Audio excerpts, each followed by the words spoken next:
The massive truck monster, which had just been impervious to weapons and swallowed a living person whole, suddenly convulsed and split open its belly. With a wet, tearing sound of flesh, it expelled swarms of tiny, blade-covered killers into the sand like excrement. They landed and immediately blended with the color of the sand, silently crawling toward each of our feet at this very moment. The truck monster extended its main jaw toward the Humvee's roof, its 6 legs pressing forward 2 steps, sinking 6 pits into the sand. The gunner was still struggling with the ammunition belt on the roof, brass casings clattering onto the vehicle as he cursed under his breath, the veins on the back of his hands bulging. Then it stopped. Just like that, it suddenly stopped. The massive main jaw hung in midair, about 3 feet above the Humvee's roof, while all its appendages simultaneously retracted, folding back into the cavity section by section.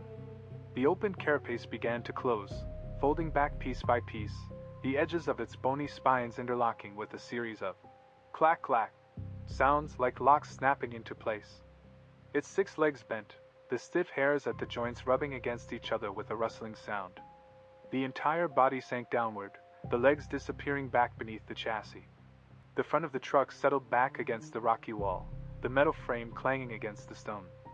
The exhaust pipe emitted one last puff of black smoke, and the engine sputtered to a stop.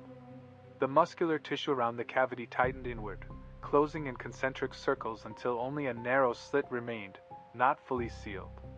The edges of the slit continued to ooze dark red blood, trickling down the grooves of the carapace before clotting halfway, hanging there like wet paint. Then silence. The sound of sand rolling over stones, the distant rumble of engines, the static from the radio. All gone. Not a sound remained. It felt as if something had muffled my ears. I could hear my own heartbeat, pounding too fast, and the sound of air hissing through my nostrils. The gunner lay motionless on the roof, still clutching the ammunition belt, his head raised as he stared at the closed cavity. His lips moved, but I couldn't hear what he was saying. The sergeant crouched behind the Humvee door, one hand raised in a fist, the signal for hold. Over the radio, another vehicle's voice crackled through, Clancy shouting, "What's going on?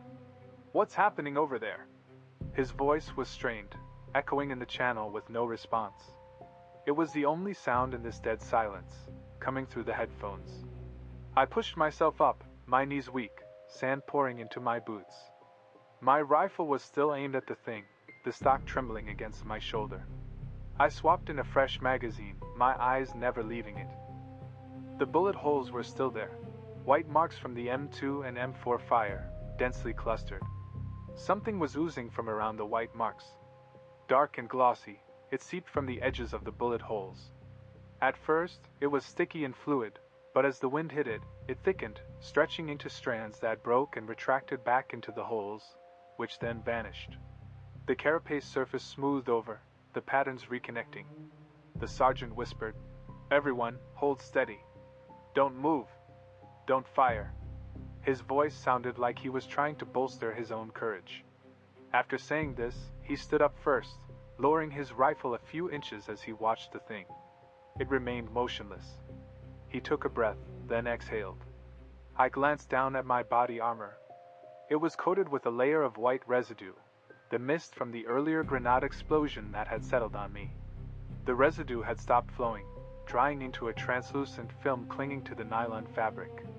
I scraped it with my fingernail, leaving a groove. The edges of the film in the groove contracted slightly, like a cut wound. The edges of the groove slowly crept back together, so slowly you had to stare to see it. The scraped mark grew fainter until it disappeared completely. The film became flat and smooth again, leaving no trace. Morales' blood was still on it, dark red, but the film had enveloped the droplets, encasing them in a transparent shell, stuck motionless on the body armor. Clancy shouted again. "Is it over? Is that thing dead?" He could see us from his position, but from 50 meters away, he couldn't make out the details. Webster spoke up behind me, his voice trembling. "Maybe it's some kind of bioweapon, genetically modified. It got hurt and retreated. It ran out of energy." After saying this, he wiped the sweat and grime from his face with his sleeve. He was making up reasons for himself. We needed reasons. On the sand lay the severed appendage, no longer twitching. Half buried in the sand, its carapace had turned from glossy black to a dull gray. Lymph fluid still seeped from the joint at the end, slowly forming bubbles.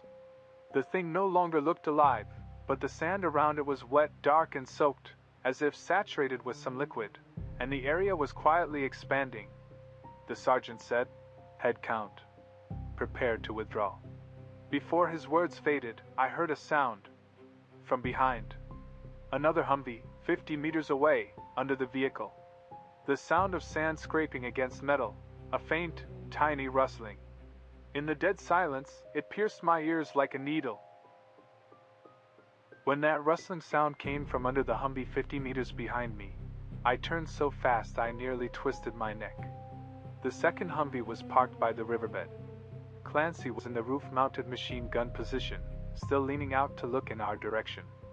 Next to him was the driver, Jenkins, with the door half open and one foot on the sand.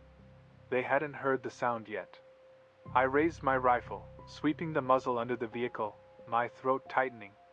Something was crouching in the shadows beneath the vehicle. It was the size of a dog, maybe slightly larger, with 6 slender legs covered in barbs at the joints. Its dorsal shell was the color of the desert, sandy yellow with brown spots, blending perfectly with the sand under the vehicle. At its front was a cluster of retracted small mouthparts, encased in several plates, contracting and expanding rhythmically, exactly like the cavity structure of the main body in front of us, just smaller. It was moving. Slowly, silently, its 6 legs shifting forward one at a time, its claws deliberately avoiding rocks and landing only on sand. The rustling was so faint we hadn't noticed it until now. Clancy was still shouting, "What's the situation over there? Under the vehicle? There's something under the vehicle. Open fire!" My voice cracked. Clancy looked down. Too late. The thing shot out from under the vehicle like a snapped steel cable, straight at Clancy. Its 6 legs spread in midair, latching onto his helmet and shoulder guards. The barbs on its slender legs dug into the Kevlar fibers with a sharp tearing sound, locking in place.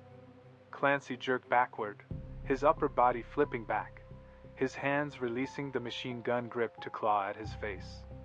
The thing's mouthparts were already pressed against his neck. Several small plates opened outward, revealing pairs of tiny, rotating mandibles, spinning so fast they were a blur. The sound followed instantly, like a dentist's drill cutting into bone, a high-pitched, relentless whirring. He couldn't scream. A hole opened in his throat first. His trachea was exposed, a white tube, severed cleanly at the edges. Blood sprayed from the opening as the tiny mandibles continued drilling downward, grinding through the surrounding muscle tissue in a spiral, shredding and ejecting red and pink fragments. The thing's head burrowed deeper into his neck, its shell colliding with the edge of his collar guard with a sharp crack of shattering plastic. Clancy's hands were still moving, his fingers clawing at the thing's shell, nails splitting, fingertips bleeding as he desperately tried to push it away. Useless. The thing's 6 legs were locked tight, and every push drove the barbs deeper into the fibers, impossible to dislodge. Throughout it all, he didn't make a single human sound. His throat was gone, replaced only by the gurgling of blood bubbles in his chest. I opened fire. Bullets clanged against the vehicle's body. The thing didn't stop moving, its tiny mandibles continuing their work, drilling deeper past the torn throat, toward the spine. A crisp snap echoed, and Clancy's body suddenly went limp, his head lolling at an unnatural angle, the supporting structure of his neck gone. Jenkins tumbled out of the driver's seat, not even raising his gun, scrambling backward on his rear, digging a trench in the sand with his heels. He was screaming, "Clancy, Clancy," like a man who'd lost his soul. The sergeant rushed past me, raising his rifle as he ran, firing controlled bursts at the thing. 3 bullets struck its back, chipping off fragments of its shell and splattering a creamy fluid. The thing finally released Clancy, pulling its mouthparts out of the hole in his neck, dragging out a mass of shredded flesh and bone fragments. Clancy's body toppled from the roof, hitting the sand, the hole in his neck still steaming. "Everyone, stay alert! Are there any more? Scan the area!" The sergeant reloaded his magazine while circling the Humvee, scanning the surroundings. Then I heard it. From the main body, from the crack that hadn't fully closed, came a rapid series of wet, popping sounds. Like giving birth.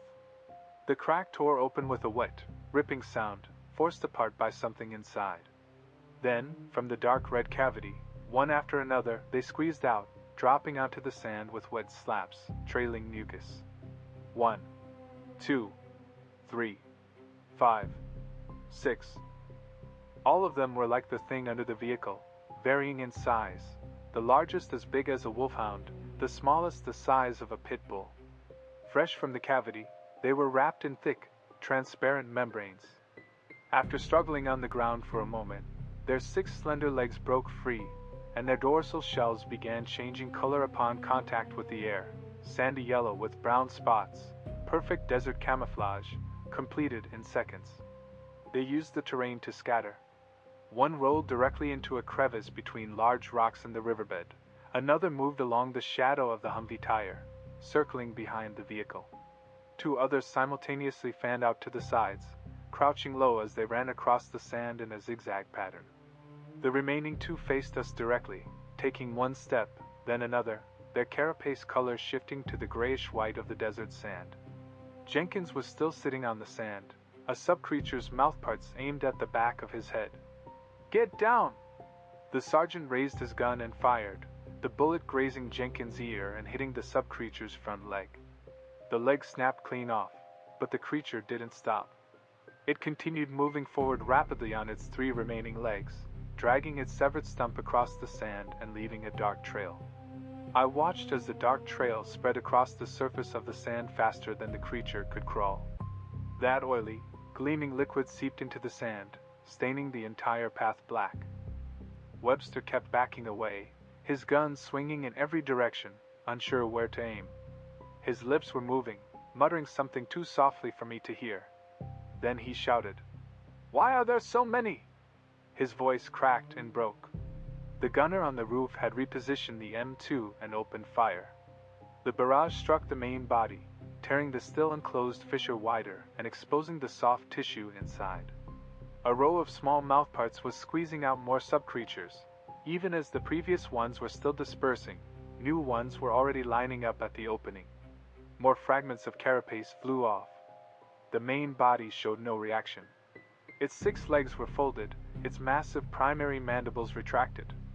The only part of it still moving was that fissure, continuously spewing out sub-creatures. One of the sub-creatures darted to the sergeant's feet, bursting out of the sand with a thump. The sergeant reacted quickly, slamming the butt of his rifle down onto the creature's carapace. The carapace cracked, and soft tissue oozed out. As he moved to stomp on it, the sub-creature with the severed leg, hidden behind a rock, suddenly lunged from his side, aiming for his waist. I rushed out from cover, pressing my gun against the creature and firing 3 shots. At close range, the bullets tore through its entire body. The carapace exploded, and its innards and lymphatic fluid splattered across my barrel, causing it to sizzle and smoke. The creature twitched twice on the ground, its 6 legs kicking one last time toward the sky before curling into a ball. But there were still 5 more. They scattered across the sand. The gunner swung the machine gun downward, sweeping fire across the ground. Bullets struck the sand, kicking up clouds of yellow dust. One sub-creature was hit in its hind section, leaving 3 legs and half its carapace behind. The front half, dragging a mass of soft tissue, continued crawling toward Jenkins' position. Its speed slowed, but it was still moving. Jenkins scrambled to his feet and ran. After a few steps, his foot sank into a sand pit where a sub-creature had just emerged, burying his right leg up to the knee. He pulled his leg free, but his boot remained stuck in the pit. The sand in that pit was wet, soaked through with black oil. I heard a sound coming from the ground. Each of the dead and dying sub-creatures emitted the same faint, high-frequency cry, screech, like metal scraping against glass, rising from low to high before abruptly stopping. The fissure on the main body closed. In the final moment before the opening sealed, I saw the small mouthparts inside still chewing on something, metal. It was the expansion head of the hydraulic door breaker, now twisted and deformed, wrapped in digestive fluid and soft tissue as it was dragged deeper inside. The air grew hot again. The sun beat down once more. The stench of decay mixed with the smell of gunpowder. The sand was littered with the shattered remains of sub-creatures still smoking. The remaining 4 on the sand had stopped moving, each positioned in its own cover, their carapace colors perfectly blending into the ground. They were invisible. The surface of the sand bulged slightly, lines of raised ridges moving toward us from different directions.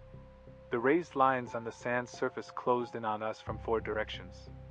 They moved slowly but steadily, the sand grains shifting silently, as if something were swimming just beneath the surface.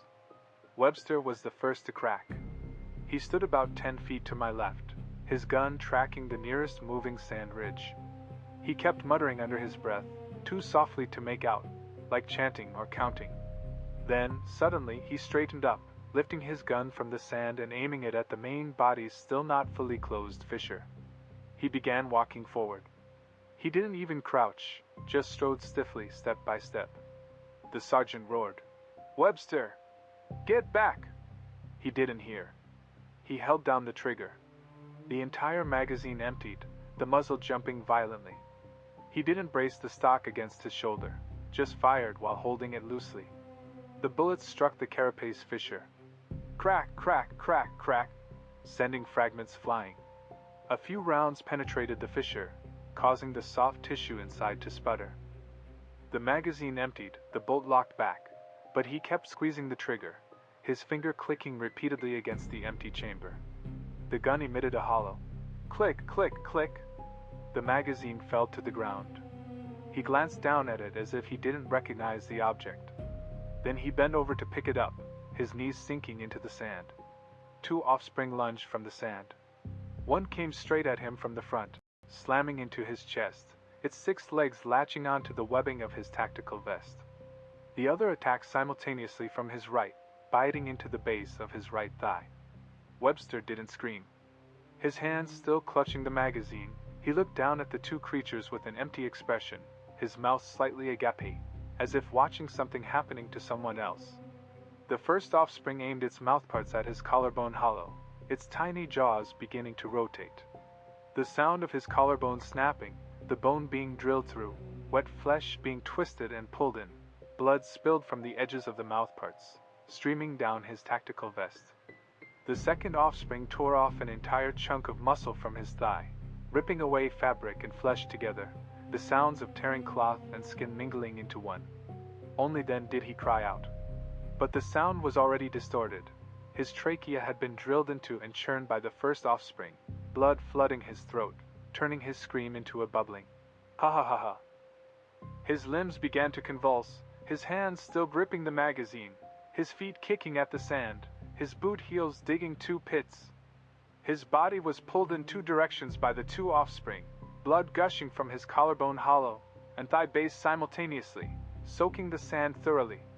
The blood didn't seep into the sand, it was too thick, pooling on the semi-solid surface, steaming.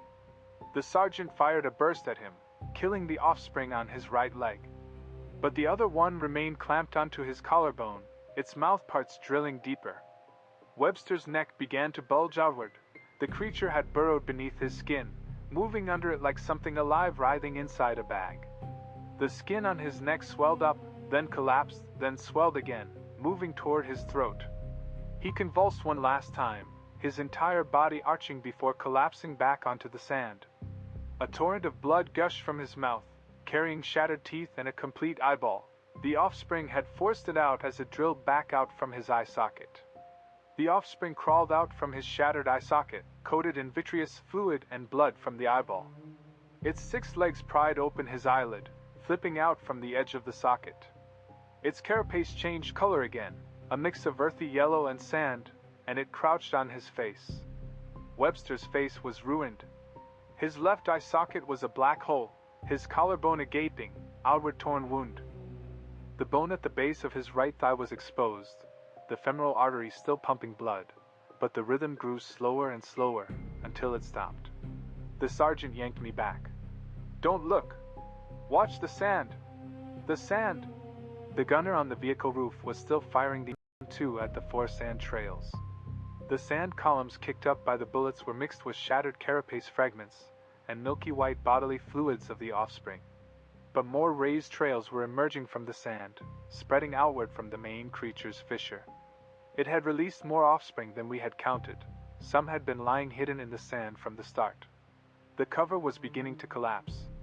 The Humvee we were relying on, the main creature's primary jaws clamped onto it. It had remained crouched all this time.